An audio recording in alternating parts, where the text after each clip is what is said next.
This too is futility and striving after the wind.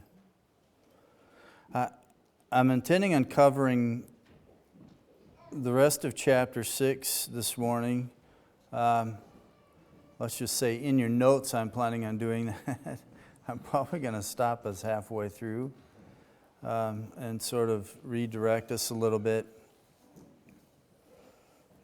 It's kind of a tough passage, and I'm thankful for Robert as he picked the songs, because we need that joy and rejoicing, because there's some heavy stuff that Solomon's going to lay out for us, and we really just have to take the journey as he takes us on it.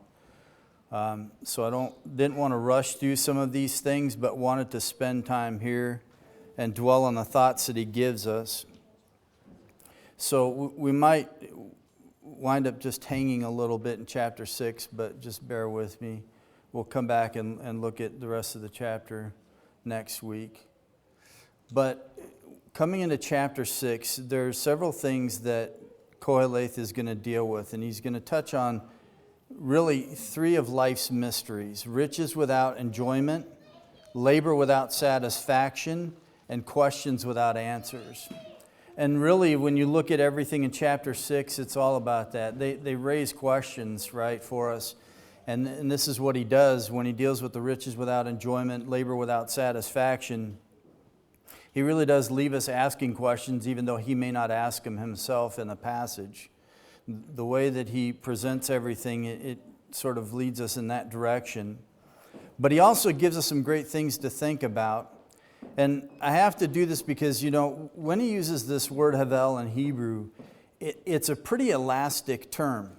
And it has to be, because, when Solomon is sitting down through the guidance of the Holy Spirit and writing this book, as he is going through, thinking through the process that he went through of, thinking the way that the world thinks, and then trying to get his mind back where it needs to be, and that journey that he takes us on, he uses this term havel, and it has such elasticity for the things that he's going to address in this book.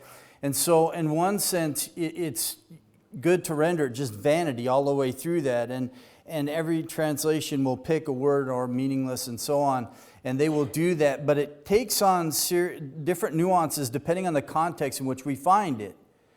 And so as we go back and look at some of the passages we've already looked at, and also in chapter 6, when he uses havel in the sense of transientness or fleetingness, this is when he is describing man's life.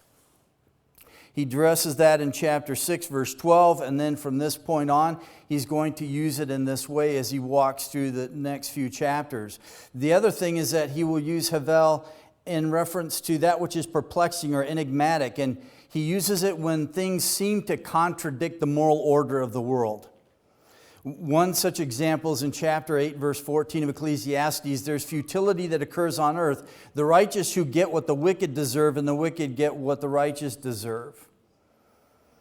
In other words, it's interesting because when you look at Proverbs tells us this is how the world works. Embrace wisdom and learn how to live life with skill.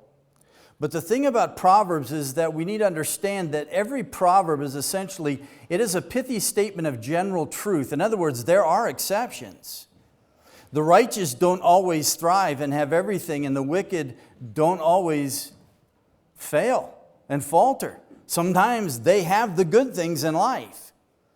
And so Solomon helps us to understand that going through Ecclesiastes, but he also acknowledges the fact that we wrestle with these things. When we see this happen, we have questions.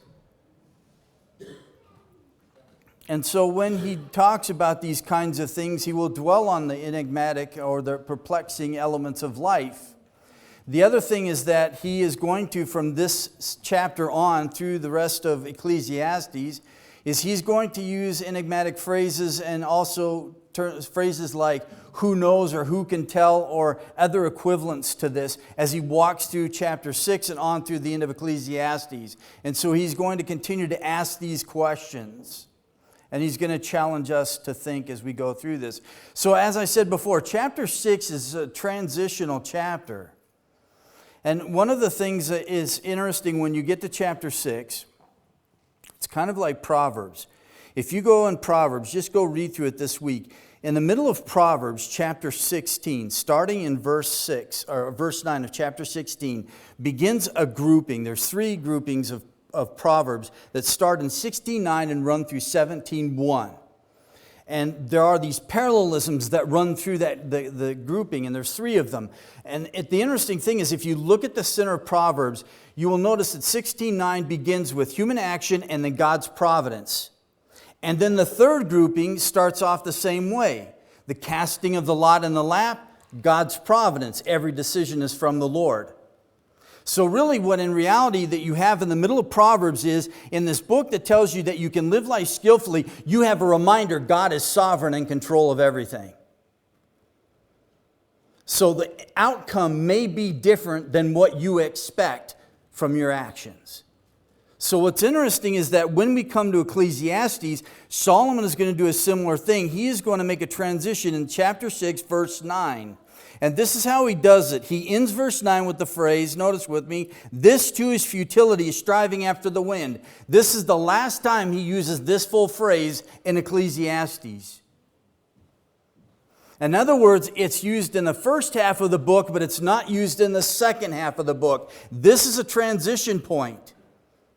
And really then verses 10 through 12 are the transition piece into the rest of the book. And he talks about the sovereignty of God.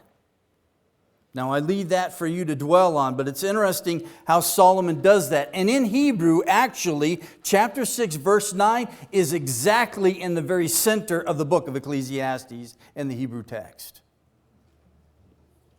So it is interesting the journey that Solomon is going to take us on as he walks through this. And we are going to continue this thought, possessing everything, enjoying nothing. And we started to look at a full treasury, riches, honor, wealth, and honor. And this is intriguing to me because I started thinking back to when Solomon had the encounter with God.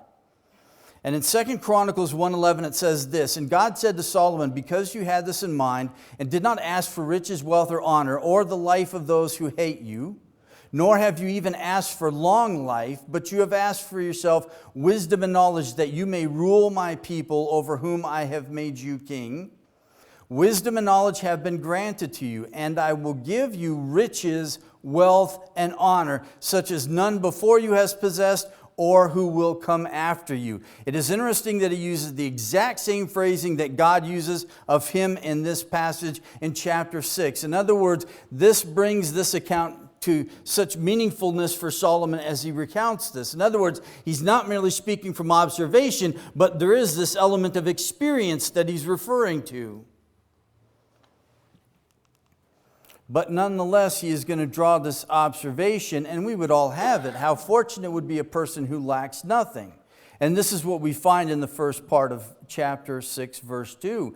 God giving riches, wealth, and honor so that his soul lacks nothing that he desires. But then here's the hard part. How miserable it is if he or she cannot enjoy the blessings of life. And this is the issue that Solomon stirs up for us in this. How can they have everything and God grants them everything, but then they can't enjoy all of this? So then comes his observation. And this is important for us to understand because he is going to keep coming back to this thought over and over again, the fact that God is in control. So notice his wording carefully. God gives some people great wealth, honor, and everything that they could ever want, and yet God has not empowered them to enjoy, and yet a stranger will enjoy them instead. Now, the verb that he uses here is in the hifil in Hebrew, and that means that it's causative. He caused them to enjoy this, or he doesn't cause them to enjoy this. So does not only God give these gifts, he also gives the enjoyment. So it's interesting that William Brown had this observation. Then he says, ownership is thus a misnomer. One's possessions are exclusively gifts of God, and easily as God gives, so God takes away to give to others. The givenness of material possessions is like a two-edged sword. God can do what he chooses. He can give to you or he can take away from you.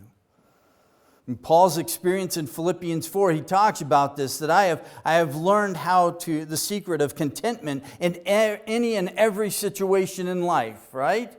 whether I'm living in plenty or I'm living in want. And the secret to that contentment was Christ. But the wording is important there. He learned how to be content. So in a sense, Solomon is going to exhort us to be content in these things and to understand that God is in control. So two things we have to keep in mind, and he will bring this to our minds later as he walks us through the rest of Ecclesiastes. First is this: when we find ourselves in this kind of situation, we need to understand that God is wise and he attains his ends in a way that glorifies him the most. I know this is kind of hard for us sometimes. But the realization that God's endgame isn't that we're happy. It isn't that he doesn't provide happiness for us. We have a lot of happiness in our life, do we not? But that's not God's endgame. God's endgame is to glorify himself. And whatever he can do to bring that about, he will do that. And really, in reality, if God is glorified in whatever situation we find ourselves in, if God is glorified, that should make us happy. And that is what we should be content in, is that God is receiving glory no matter what the circumstances that we are in. The other thing that Solomon is going to remind us of as he begins this transition in chapter 6, verses 10 and following, is that God's ways are beyond man's comprehension. We can't always understand what God is doing. It's interesting because I was reminded of this situation in our lives, mine and Les's, early on, when we found out that we were having our first child. And we at the time were doing youth ministry and college kids, and we had been walking with them through high school, some even back in junior high, but we had walked them all the way through high school and discipled them, and now all into college, and we continue to walk with them. And so when we found out that she was pregnant, well, of course, we're excited, and we told them all, you know. They were like our kids until we started to have our own kids. And Les had a miscarriage the first pregnancy. And I was sharing this in church one Sunday evening after we found out. And one of the kids, Cameron, who I've been discipling for a long time, just ran out of church. He couldn't handle listening to that. And I never realized how much it broke his heart until I talked to him later. But in our conversation with each other, I had to remind him that we don't always understand everything that God is doing. But God is wise and God is good. And God is bringing about his glory. We must trust him in these kinds of things. Little did I know that God was getting us ready for other things in life. The next example or observation that Solomon makes is in verses 3 and following, and he's going to talk about a full quiver, a father of 100 children. And again, this is another yesh. So the words that begin verse 1 of chapter 6, there is, they carry all the way down through these examples that he gives us. And this is another one, a large family. A man may have 100 children. And we know that Scripture declares that numerous offspring is a significant blessing from God. And it's interesting that when you look at Psalm 127, a psalm that Solomon wrote, he acknowledges this fact there. And he could very well fit the description that he gives here, considering how many wives and concubines he had. But it's also interesting that Rehoboam, Solomon's son, had 28 sons and 60 daughters, 88 kids in all. Now that's a handful. I thought 6 was a lot. And then I realized what a sense of humor God has when he gave us twins at the end. Thanks for that. Twin boys at that. It's interesting that there is no concern here of sort of this carbon footprint, right? They didn't care about these kinds of things. But he moves to talk about this longevity of life. And he adds on the fact of not only having many kids, but also living many years. But he says the same problem is the same as what we've seen before, and that is there's no enjoyment or satisfaction. Verse 3, he says, however many they be, whether it's years or whether it's kids, but his soul is not satisfied and not even receives a proper burial. He can't even go out well. I mean, at least one would think if you lived a harsh life, at least you'd have a proper burial, and at least there'd be people around to pay tribute to you and to remember the life that you lived and the things that you did and so on. But he says he doesn't even get to enjoy this. And burials for them were important. The kevurah, this was a responsibility for the living that they had in regards to the dead, that they must fulfill this. And if you didn't deal with the corpse properly, this comprised of dishonor and oftentimes was emblematic of being a curse. In other words, to die without mourners and honors was considered worse than being born dead, even if you had many children and a full life. These were things for them culturally that really stood out. And then that leads Solomon into this very sobering comparison.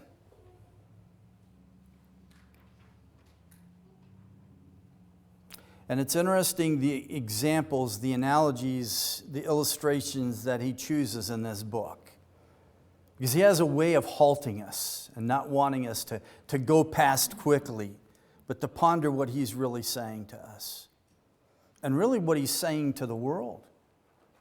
Of trying to find contentment in life without God is impossible.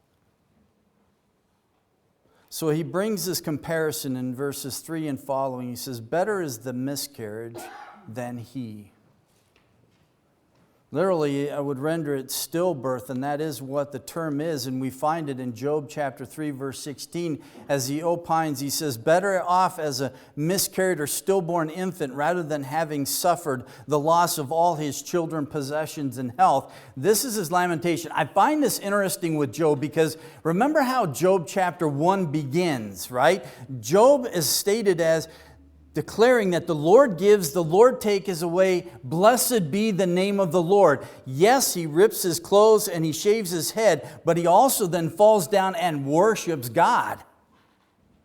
I find that an intriguing response. Sometimes we forget the first part of the response. He really was sorrowful. This was a grievous time in his life, but at the same time, he didn't fail to glorify God, even though he didn't understand everything that was going on. Which is a challenge to the rest of us. We may have these moments in life, right? Or David in Psalm 58:8, he uses this description, this condition, this miscarriage or stillborn to describe how the wicked and violent men should be removed from this life. This is a powerful expression. And the reason for these kinds of expressions is not to focus on the duration of life, but the quality of life. In other words, Solomon characterizes this, if you notice in verse 4, that this is futility and this is obscurity.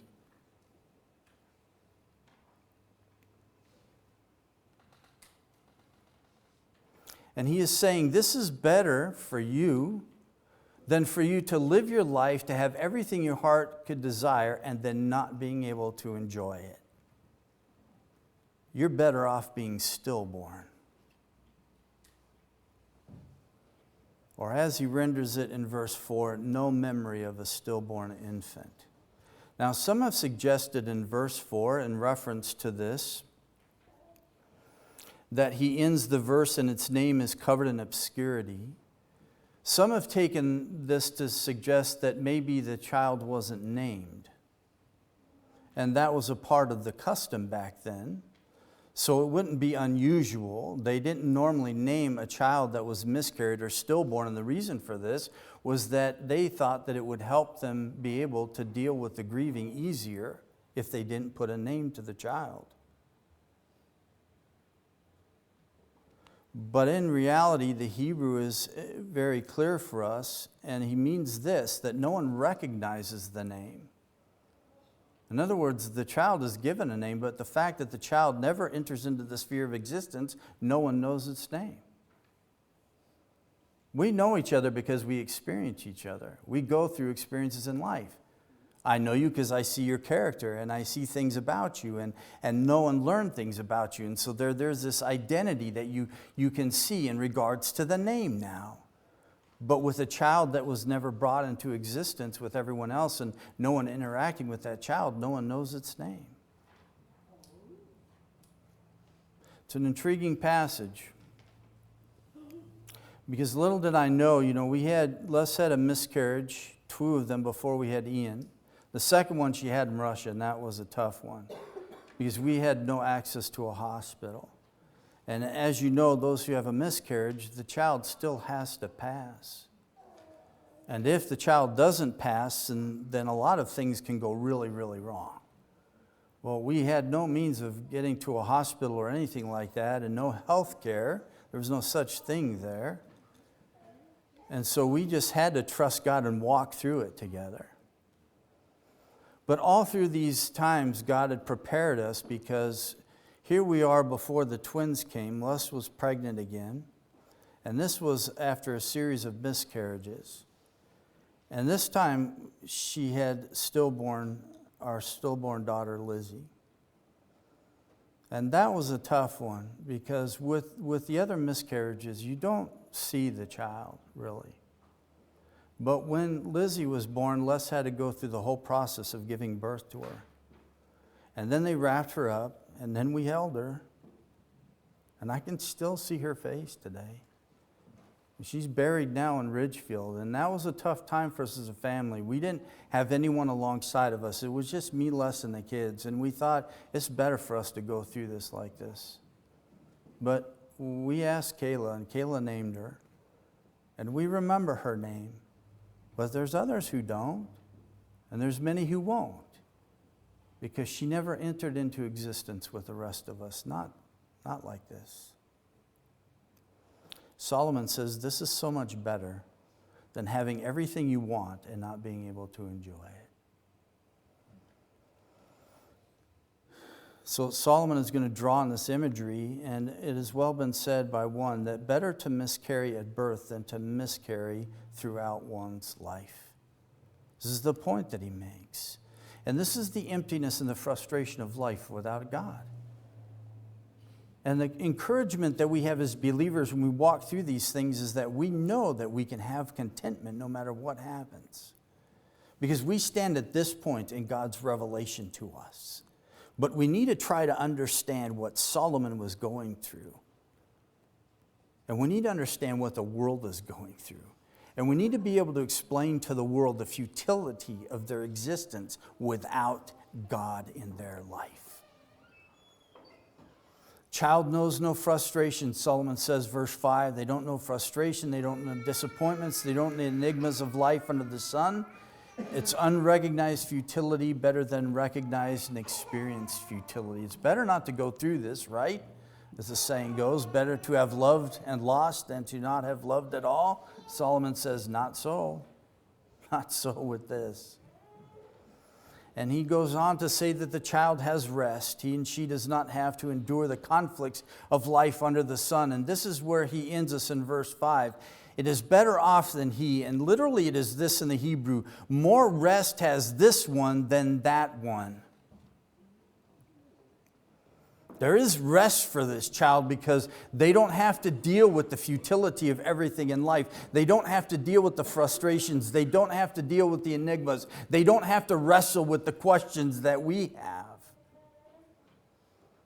They don't have to seek for contentment in life. Solomon then takes us in verse 6 to the full life, one who lives 2,000 years. The interesting thing in the conclusion that he brings with this one, he says, even if the other man lives 1,000 years twice and does not enjoy good things, do not all go to one place? In other words, the destination is the same for all. He's going to build off that thought later, but he's talking about the place of Sheol, the place of the dead. He then moves us in verses 7 through 9 to the elusiveness of satisfaction and rest when it comes to our labor. And literally he says, there is no filling up, there is no satisfaction, there is no fullness of life. You can seek for this in your labor, but it's not going to be found there. Ultimately, you find no satisfaction in what you do. The futility of one's labor in light of the insatiable nature of the human appetite. Notice verse 7, all a man's labor is for his mouth, and yet his appetite is not satisfied. Literally, his soul is not satisfied. You can work, and you are never going to find satisfaction in that because you will never have enough. You will never work enough. You will never consume enough. We've seen these truths before. He leaves man sitting like he's an empty pit. And literally he says in the Hebrew, appetite here is the word nephesh, which is soul, translated most other places. In other words, your soul is not going to be satisfied. Work doesn't bring satisfaction to an empty life. Only God can fill that space in your life. And labor can't do that. Man is then a bottomless pit, and nothing can fill him up or satisfy him. Work would have some value if it could bring satisfaction, but it doesn't. It's interesting with the description that Solomon gives us here, it's hearkening back to chapter 1, right? Those cycles that we see that just seek to keep going on and on and on and on. The cycle never ends. Man is never satisfied. Man is never content. Solomon is going to take us through the rest of this, and I leave you to the rest of this chapter to ponder on. We'll come back and look at the concluding verses in light of the fact that he will set us up for what is to come in regards to God's sovereignty.